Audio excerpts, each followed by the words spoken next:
Hello everyone. In this video lecture series of human health and diseases, in this lecture we'll be starting with the introductory part. इसके बाद जो है we'll cover immunity, AIDS, HIV, cancer and then the drugs and alcohol abuse. So let's get started with this lecture. So health for a very long time was considered as a state of a body and mind where there was a balance of certain humors. So health को जो है person के physical as well as mental status के basis पे determine किया जा सकता था as well as using the humour method. Humour refers to the body fluid. Humour का मतलब होता है body fluid. So which body fluids were included in this. Particularly इसमें ब्लड को कंसिडर किया गया था, लिम्फ को कंसिडर किया गया था, bile as well as the fluid which was release from kidney and spleen. For example, a person with a black bile belongs to the hot personality and would have fevers. So black bile जो है it refers to the fluid which is released from kidney and spleen. ठीक है. और जिस person को ये black bile fluid में जिसमें डिटेक्ट होता था, it was consider that the symptoms वो पर्सन के अंदर देखे जाते थे was weakness in daily activities as well as sadness. ठीक है.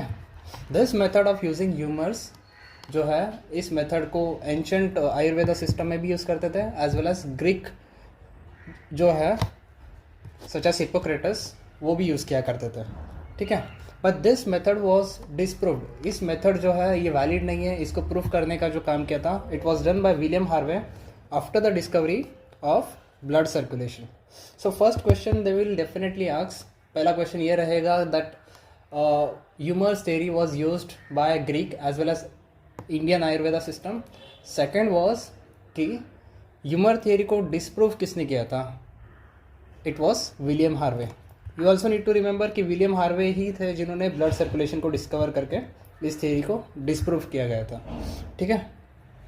blood circulation इन्होंने डिस्कवर किया गया था. Now the next important point will be health जो है एक पर्सन का it can be affected by genetic disorders, infection as well as the life style of the individual. ठीक है. यहाँ पे भी MCQ पूछा जाता है that health is determined by which factor. So first is the genetic disorder. Now what are genetic disorder. कोई भी डेफिशिएंसी या डिजीज़ जो पेरेंट्स से ऑफस्प्रिंग में आती है by the DNA, it refers to the genetic disorders. ठीक है.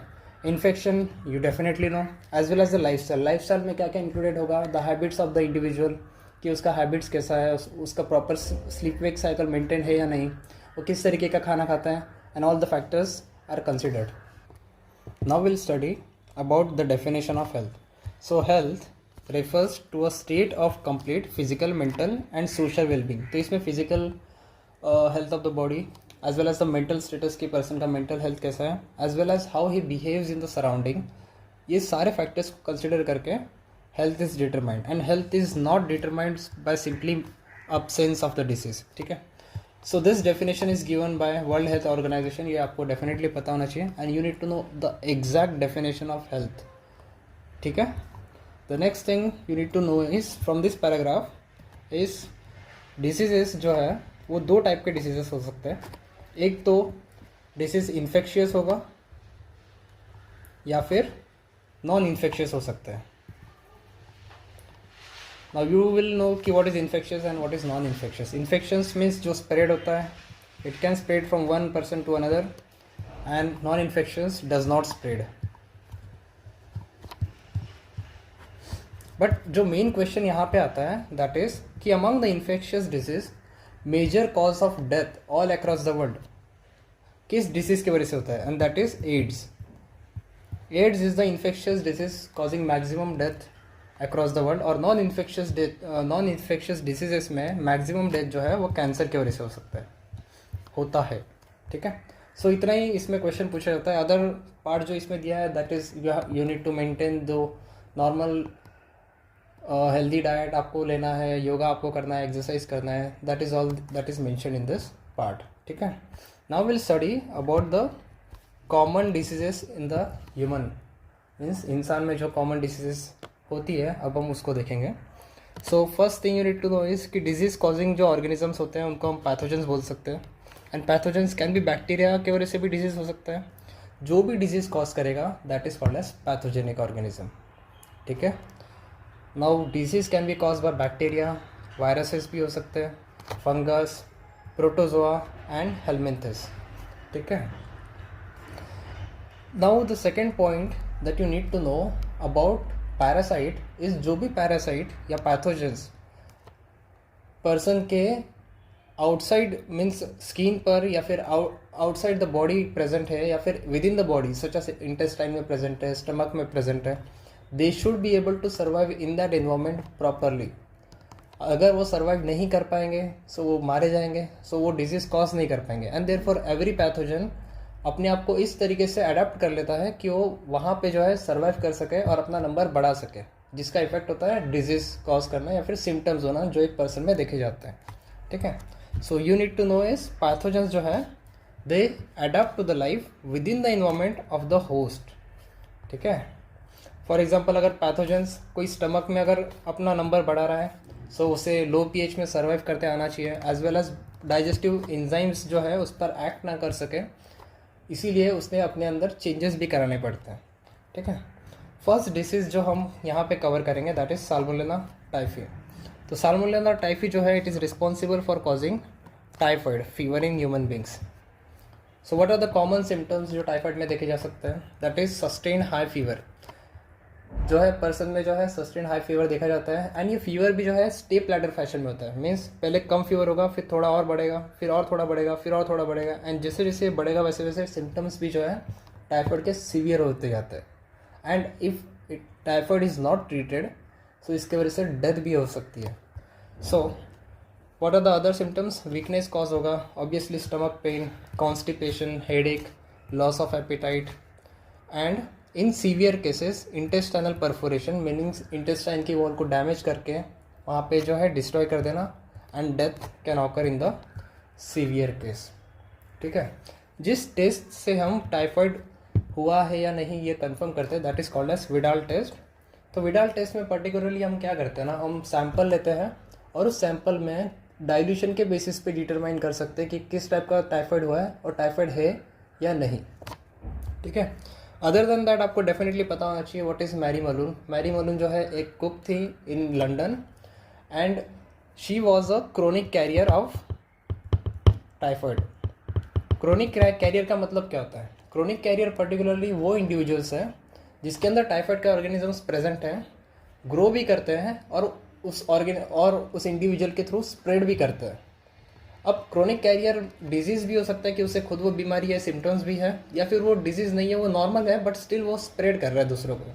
सो that is what we called as chronic carrier. और मैरी मलून जो थी वो कुक थी, और जो वो खाना बनाती थी उस खाने के थ्रू जो है उसकी वजह से बहुत सारे लोगों को जो है टाइफाइड फैला था। और ये पता चला था जब एपिडेमियोलॉजिकल स्टडीज़ जब सर्वे किया गया था तब इस चीज़ का पहली बार पता चला था। सो दैट इज़ हाउ आपको मैरी मलून के बारे में ये सब पता होना चाहिए that she was a cook and she was a chronic career of typhoid. ठीक है, now will start with the next disease that is pneumonia. So pneumonia जो है it is cause because of Streptococcus pneumonia and Haemophilus influenza. ठीक है, so pneumonia में particularly होता क्या है ना, दैट निमोनिया में ये जो पॉजिटिव ऑर्गेनिजम्स हैं ये पर्टिकुलरली अफेक्ट करते हैं अल्वियोलाई को, अल्वियोला इन द लंग्स, यहाँ पे वो जो है अफेक्ट करते हैं। वो क्या करते हैं, अल्वियोलर मेम्ब्रेन पर जो है डिपर वहाँ पे जाते हैं, वहाँ पे इन्फेक्शन कॉज करते हैं। बिकॉज ऑफ दैट क्या होगा, यहाँ पे WBC आ जाएंगे, हिस्टामिन सेरोटोनिन रिलीज होगा, जिसकी वजह से यहाँ पे फ्लूइड एक्यूमुलेशन होना स्टार्ट हो जाएगा, इन्फ्लेमेशन हो जाएगा। एंड इन्फ्लेमेशन होने की वजह से जो फ्लूइड यहाँ पे एक्यूमुलेट होगा तो उस फ्लूइड के अक्रॉस जो है गैसेज जो है डिफ्यूज़ नहीं हो पाएंगे। अब गैसेज डिफ्यूज़ नहीं होंगे सो उसकी वजह से बहुत सारे सिम्टम्स निमोनिया में जो है देखा जा सकता है। First will be because gases diffuse नहीं हो रहे हैं, रेस्पिरेटरी प्रॉब्लम होगा, इन्फ्लेमेशन की वजह से फीवर होना शुरू करेगा, चिल्स होगा, वीकनेस जो है पर्सन फील करेगा because of reduce oxygenation. Similarly headache होना शुरू करेगा, कफ होगा, चिल्स होगा, फीवर्स होगा। और सीवियर केसेस में जो है finger nails and lips may turn grey to bluish in colour because reduce oxygen supply अगर होगा सो लिप्स एंड फिंगर जो है उनके tips will start to become grey to bluish in colour. So यहाँ पे क्वेश्चन क्या क्या पूछा जाता है, that first is what is the causative organism of pneumonia, second is where does it mainly affect, it affects in the alveoli that is air filled sacs of the lungs, and third is they will definitely ask कि lips and finger nails turn grey to bluish in colour in which disease, so that is pneumonia. ठीक है, now will talk how this disease can spread. तो pneumonia जो है वो दो वे से spread कर सकता है. First is contact with the infected individual, but mainly it travels और स्प्रेड थ्रू एयर. ठीक है, एयर में भी it can either spread through droplet और aerosols. So you definitely need to understand कि ड्रॉपलेट्स और एरोसोल में डिफरेंस क्या है. ठीक है, सो ड्रॉपलेट जो होते हैं basically they are more than 5 micrometre in size, and aerosol जो है that are less then 5 micrometre in size. So because इनका साइज ज़्यादा होता है, सो अगर पर्सन के थ्रू अगर वो बाहर भी आता है ड्रॉपलेट्स, सो 5 मीटर्स पर जाके डिपॉजिट हो जाएंगे, they will not go any further. But aerosol because उनका साइज बहुत कम है एज वेल एज वेट कम है, they can spread through thousands of metres. ठीक है, सो निमोनिया जो है it can spread through both of the ways, either by the droplets as well as the aerosols. Aerosols को हम droplet nuclei भी बोलते हैं. ठीक है, also called as droplet nuclei.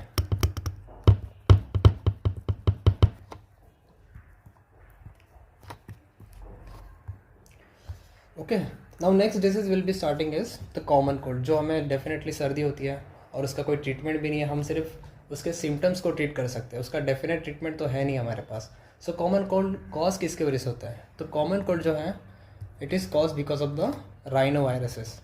सो राइनो वायरस जो है इट इज़ वेरी कॉमन, क्योंकि सर्दी हर किसी को होता है, और वो जो है मेनली लंग्स को अफेक्ट नहीं करता है, but it affects the nose and the respiratory passage. So ये क्वेश्चन डेफिनेटली पूछा जाता है that common cold affect lungs, nose और respiratory passage. So it affects nose and respiratory passages. ठीक है, and what are the symptoms, you definitely know. Nasal congestion होता है, नेसल discharge होता है, सोर थ्रोट, आवाज़ खराब आता है, कफ, हेडेक, टायर्डनेस, और ये जो है 3 से 7 डेज तक रहता है. It also spread by droplets, not through aerosols. ठीक है,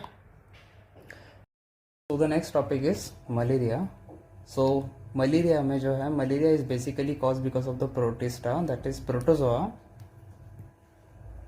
it is cause because of protozoa that is Plasmodium.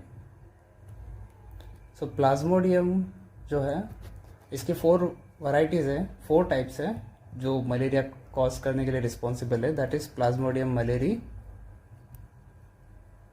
Plasmodium oval, Plasmodium vivax and Plasmodium falciparum. Out of all these 4, Plasmodium falciparum is the most dangerous one because it can be fatal in nature. Means वो deadly भी बन सकता है अगर not treated. If it is not treated properly, so it can lead to the death of the person. So it is very dangerous. ये आपको definitely पता होना चाहिए. यहाँ पे से question definitely पूछेंगे that which is the fatal type of causative organism, that is Plasmodium falciparum. And malaria जो है इससे ये स्प्रेड होता है by female anopheles mosquito. Female anopheles mosquito. Now the question might arrive कि why only female anopheles mosquito and why not male anopheles mosquito. तो female के through इसलिए जाता है बिकॉज फीमेल एनाफिलस मॉस्किटो को अपने अंडे बनाने के लिए जो न्यूट्रिशन चाहिए वो ह्यूमन ब्लड्स के थ्रू मिलता है.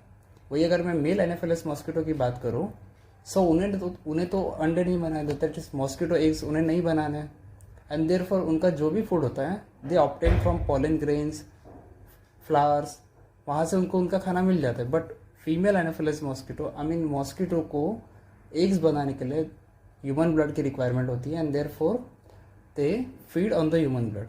ठीक है, so it can only be spreaded by the female anopheles mosquito, not by male anopheles mosquito. तो यहाँ पे जो मॉस्किटो है it acts as a vector for the transmission of this causative organism, that is Plasmodium. Now what do you mean by vectors? So vector is the organism which is responsible for transmitting the disease causing agent, जो disease cause करने वाला जो organism है उसको transmit जो कराता है from affected to the healthy individual, that is the vector. So malaria के केस में mosquito will act as a vector. ठीक है.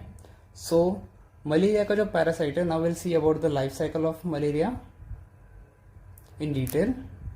और इतना अगर आप लोगों ने पढ़ लिया तो इसके बाहर का एक भी क्वेश्चन नहीं आएगा. यू विल कवर एवरीथिंग, ये मैं डेफिनेटली बोल सकता हूँ. ठीक है. So will start with the life cycle of malaria. So malaria का पैरासाइट जो है वो हेल्दी इंडिविजुअल्स में एंटर करता है by the bite of infected mosquito. That is very important कि जो है इन्फेक्टेड मॉस्किटो होना चाहिए, उसके अंदर वो पैरासाइट होना चाहिए. तो जब भी कोई भी एक इन्फेक्टेड मॉस्किटो ह्यूमंस को बाइट करता है तो उस बाइट के थ्रू जो है स्पोरोजोइड स्टेज में प्लाज्मोडियम जो है बॉडी में एंटर करता है.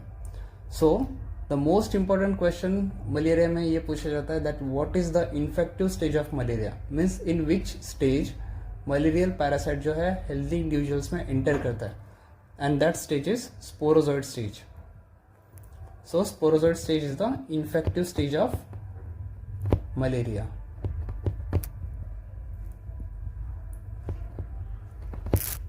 नाउ एक बार स्पोरोजोइड जो है वो ह्यूमन ब्लड में एंटर कर दिया, then it travels by blood circulation और वो जाकर के लीवर में जाता है.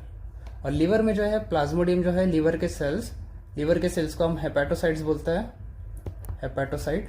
तो हेपेटोसाइट में जाकर के जो है वो असेक्सुअली रिप्रोडक्शन करना स्टार्ट करता है टू इंक्रीज देयर नंबर. ठीक है. लीवर के अंदर it only reproduce by asexual method, sexual method से लीवर में वो रिप्रोड्यूस नहीं करते. सो असेक्सुअल मेथड से जो है वो अपना नंबर बढ़ाएंगे. जैसे उनका नंबर बढ़ गया it will break the hepatocyte, move on to the next hepatocyte. इस तरीके से जो है वो अपना नंबर बढ़ाते रहते हैं. ठीक है. अब एक बार हेपेटोसाइट के ब्रेक होने के बाद जो बाहर जो मॉस्किटो के ये निकलते हैं, प्लाज्मोडियम निकलते हैं, वो प्लाज्मोडियम जो है they can either attack the liver, वो लीवर अगले लीवर सेल्स को अफेक्ट कर सकते हैं, या फिर वो जाकर के आरबीसी में भी अटैक कर सकता है. ठीक है. तो जो फॉर्म लीवर में अटैक करता है we call it as trophozoite stage. और अगर प्लाज्मोडियम आरबीसी में जाके अटैक करेगा तो हम उसे बोलेंगे मीरोजोइड स्टेज. सो आपको अभी डेफिनेटली पता चल गया होगा that what is sporozoite, what is trophozoite and what is merozoite. ठीक है. अगर कुछ भी नहीं समझ में आ रहा है तो जस्ट इतना याद रखना that sporozoite is the infective stage and trophozoite और मीरोजोइड जो है वो डेवलपमेंटल स्टेज में आता है. That's it. ठीक है. तो आरबीसी को कौन अटैक करता है? मीरोजोइड से अटैक करता है. तो आरबीसी में एज वेल एज लीवर में, बोथ लीवर एंड आरबीसी दोनों में जो है ये असेक्सुअल रिप्रोडक्शन करके अपना नंबर बढ़ाते हैं. ठीक है. But what you do need to know is कि सपोज ये आरबीसी है. ठीक है. सो आरबीसी में जैसे ही अपना नंबर बढ़ाएंगे फिर से क्या होगा, ये आरबीसी के वॉल को ब्रेक करेंगे, और जैसे ही आरबीसी के वॉल को ब्रेक करेंगे सब बाहर रिलीज हो जाएंगे. बट आरबीसी की वॉल ब्रेक होने की वजह से जो है यहाँ से एक केमिकल बाहर आता है हीमोजोइन नाम से. तो हीमोजोइन जो केमिकल है वो आरबीसी मेम्ब्रेन डैमेज होने के बाद जो है रिलीज होता है, और इसके वजह से जो है आपको मलेरिया के सिम्टम्स दिखाई देते हैं. सो मलेरिया के सिम्टम्स जो है पर्टिकुलरली अराइज क्यों होता है? Because of the release of hemozoin. तो what are the common symptoms? Very high fever. So hemozoin के रिलीज होने की वजह से जो है सिम्टम्स नजर आते हैं, such as high fever, shivering, chills, वो सब नजर आता है because of the release of hemozoin. तो आपको हीमोजोइन ये केमिकल का नाम याद रखना होगा. Second is you need to know that sporozoite is the infective stage. में बार बार इसलिए याद दिला रहा हूँ सो दैट आपके दिमाग में जाके प्रॉपरली बैठ जाए कि व्हाट आर द क्वेश्चंस, क्या पूछा जाता है, बस. बाकी और नहीं भी याद रहा स्टिल फाइन. ठीक है. सो मलेरिया में hemozoin is responsible for causing very high fever. Sporozoite is the infective stage. अगर आरबीसी में अटैक करेगा तो दैट इज द मीरोजोइड स्टेज. फिर से लीवर में अटैक करेगा दैट इज ट्रोफोजोइड स्टेज. ठीक है. So this is how the life cycle of malaria अभी तक के हमने जो पढ़ा इस तरीके से होता है. आरबीसी में जो है असेक्सुअल रिप्रोडक्शन के अलावा प्लाज्मोडियम सेक्सुअल स्टेज भी शो करता है. That is what do you mean by sexual stage means वो आरबीसी में जाके गमीट्स बनाते हैं, दैट इज मेल गमीट बनाएगा as well as female gamete बनाएगा। क्या इतना क्लियर है? फिर ये मेल और फीमेल गमीट जो है ब्लड सर्कुलेशन में फ्लो करते रहेंगे और नेक्स्ट टाइम कोई भी मॉस्किटो जो है ब्लड सक करता है तो बाय द ब्लड सर्कुलेशन ये मॉस्किटो के जो है गट में चले जाएंगे। सो मॉस्किटो के गट में क्या इंटर हो रहा है इस वक्त पे? गमीट्स ऑफ प्लाज्मोडियम, और वहां पे मॉस्किटो के गट में जो है this gamete fuse to fertilize, sorry just a second. तो मॉस्किटो के गट्स में जो है ये गमीट फ्यूज होकर के sexual reproduction that is fertilization show करते हैं। सो नेक्स्ट ट्रिकी क्वेश्चन ये हो सकता है दैट सेक्सुअल स्टेज कहाँ पे होता है? It occurs in the RBC that is formation of gametes. But अगर पूछा कि सेक्सुअल रिप्रोडक्शन कहाँ पे होता है then your answer should be mosquito guts. ठीक है, एक बार सेक्सुअल रिप्रोडक्शन हो गया then you have the plasmodium के लार्वा। दिस प्लाज्मोडियम लार्वा जो है they migrate to the salivary gland of mosquito.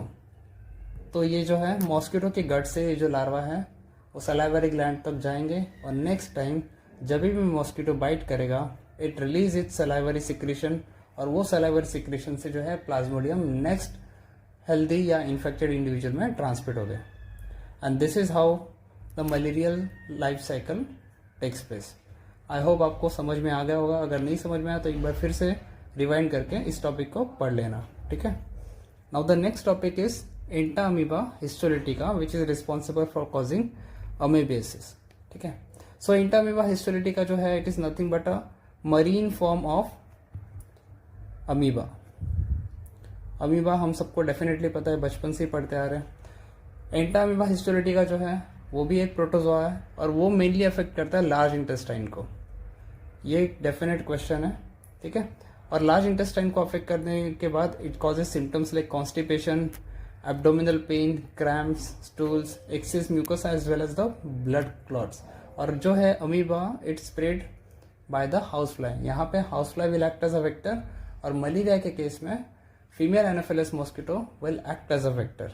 ठीक है, और transmission of this amoeba occurs by contaminated food and water that is infected from the feces of the infected individual।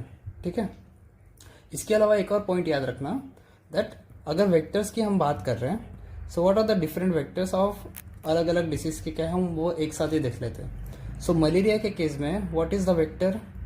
Female Anopheles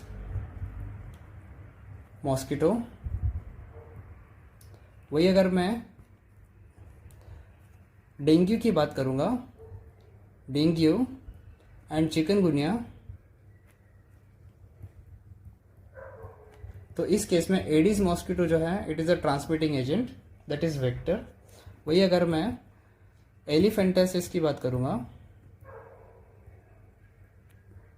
तो उसके case में जो है Culex mosquito जो है वो वेक्टर है। और अमीबियासिस के केस में दैट इज अमीबियासिस के केस में जो है we have house fly as a vector. So इतना डेफिनेटली याद रख लेना। एक्स्ट्रा के फॉर्म में ये क्वेश्चन पूछा जा सकता है, फिर ऑप्शन में डेफिनेटली रहेगा that what is a vector of dengue and chikungunya that is aedes mosquito. Elephantiasis जो है वो क्यूलेक्स के थ्रू फैलता है, amoebiasis by house fly, malaria by female anopheles mosquito. And also remember that only the female anopheles mosquito जो है ये spread करता है, not the male one. Why? Because female anopheles mosquito requires nutrition for the production of eggs. Clear है? Now will move on to the next topic that is disease caused by helminthes और the round worms और worms in the intestine. तो ascaris जो है it is a very common round worm as well as wuchereria जो है it is also a round worm called as filarial worm. ये जो है दोनों डिजीज कॉज कर सकते हैं ह्यूमंस में। एस्केरिस जो डिजीज कॉज करता है उसको हम बोलते हैं एस्केरियासिस। वोकेरिया जो है इट कॉजेस एलिफेंटासिस। ठीक है। तो what are the symptoms of ascariasis? Obviously वो इंटेस्टाइन को अफेक्ट करेंगे, तो इंटेस्टाइनल वॉल को डैमेज करेंगे। डैमेज करने की वजह से इंटरनल ब्लीडिंग होगा, मस्कुलर पेन होगा, fever, obviously infection, inflammation, anaemia भी कॉज कर सकता है क्योंकि ब्लड लॉस होगा तो आरबीसी का लेवल कम हो जाएगा। क्लियर? और जैसे अगर उनका नंबर बढ़ते रहा तो it can lead to the intestinal passage. अब एस्केरिस जो है वो इंटेस्टाइन में सर्वाइव करते हैं, वहीं पे एग्स देते हैं, एंड उनके एग्स जो है वो पर्सन के फीसेस के थ्रू बाहर आते हैं, और वो जो है सॉइल और वाटर को जो है कंटेमिनेट कर सकते हैं। सो अगर कोई भी पर्सन उस कांटेक्ट में आया and if he proper hand washing नहीं है या फिर प्रॉपर हाइजीन मेंटेन नहीं किया, सो it can enters into the healthy individuals. ठीक है। अब नेक्स्ट इज द वोकेरिया बैंक्रॉफ्टी। तो इसके दो स्पीशीज याद रखना है, वोकेरिया बैंक्रॉफ्टी एंड वोकेरिया मेलेरी। ये दोनों जो है रिस्पॉन्सिबल फॉर कॉजिंग एलिफेंटासिस और फिलेरियासिस। तो पर्टिकुलरली इसमें क्या होता है ना, दैट दिस इंटेस्टाइन ये क्या करता है, ये एंटर करता है, फिर ये जो है ब्लड वेसल के थ्रू जो है वो टिश्यूज के बीच में चले जाते हैं, दैट इज वो ब्लड वेसल्स के बाहर आकर के जो है लिम्फ में जो है कलेक्ट होना शुरू करते हैं। यहाँ पे वो अपना नंबर बढ़ाएंगे, एंड लिम्फ में जो है बिकॉज उनका नंबर बढ़ते रहता है तो लिम्फ नोड जो है वहां पर जाके वो बहुत सारे कलेक्ट हो जाते हैं। तो कलेक्शन होने की वजह से क्या होगा, पर्टिकुलरली लिम्फ नोड का ऑब्स्ट्रक्शन हो जाएगा, तो लिम्फेटिक जो फ्लो है वो बॉडी में प्रॉपर नहीं हो पाएगा। तो लिम्फ बिकॉज वो फ्लो नहीं कर पा रहा है, लिम्फ एक्यूमुलेट होना शुरू करेगा, और जैसे जैसे एक्यूमुलेट होना शुरू करेगा तो पर्टिकुलरली क्या होता है ना कि लिम्फ एक्यूमुलेट होगा तो वहाँ पे जो है फ्लूइड का लेवल बढ़ेगा, फ्लूइड का लेवल होगा तो ऑब्वियसली सूजन नजर आएगा, एंड कुछ इस तरीके से जो है अगर ट्रीटमेंट प्रॉपरली टाइम पर डिटेक्ट नहीं हुआ तो it can lead to conditions like this, that is inflammation in the lower limbs. Particularly lower limbs में ही ये ज़्यादा इसलिए होता है because of the effect of gravity. Gravity की वजह से जो है ये पैरासाइट्स नीचे की ओर माइग्रेट होते हैं, ऑल्सो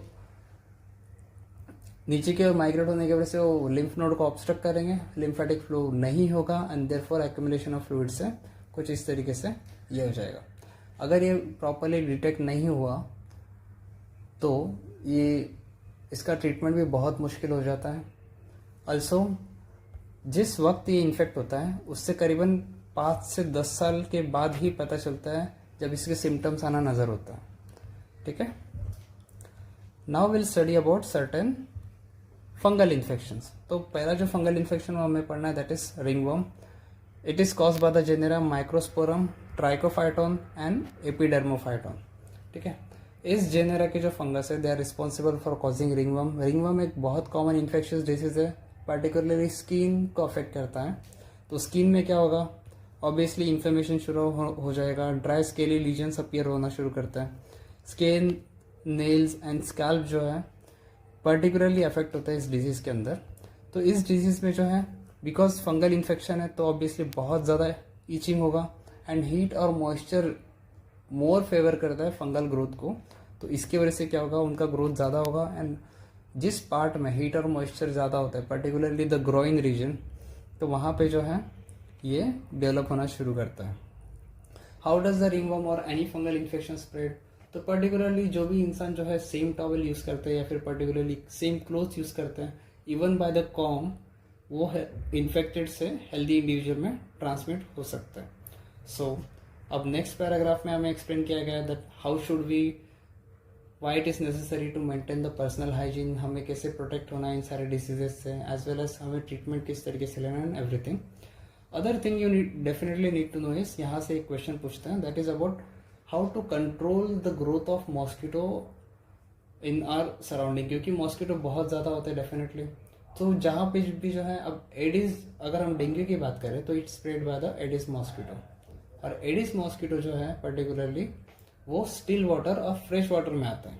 सो हमें जो है कभी भी घर पे जो है बारिश के सीजन में जो है ऐसा पानी को कलेक्ट नहीं होने देना है, सो दैट मॉस्किटो के लार्वा जो है, अंडे जो है वो उस पानी में ग्रो नहीं करेंगे, और जो है वहाँ पे मॉस्किटो का नंबर कम रहेगा।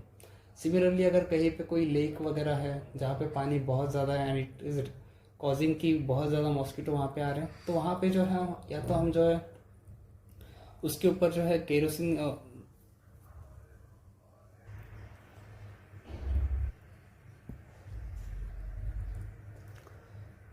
सो नाउ अब इस नेक्स्ट पैराग्राफ में it is mention that how we can stop the spread of the mosquitoes particularly. तो हमें जहाँ भी जो है स्टिल वाटर को जो है कलेक्ट नहीं होने देना है, और अगर घर पे स्टिल वाटर है तो उसे जो है क्लीन कर देना है, सो दैट वहाँ पे मॉस्किटो लार्वा जो है वो ग्रो ना हो सके।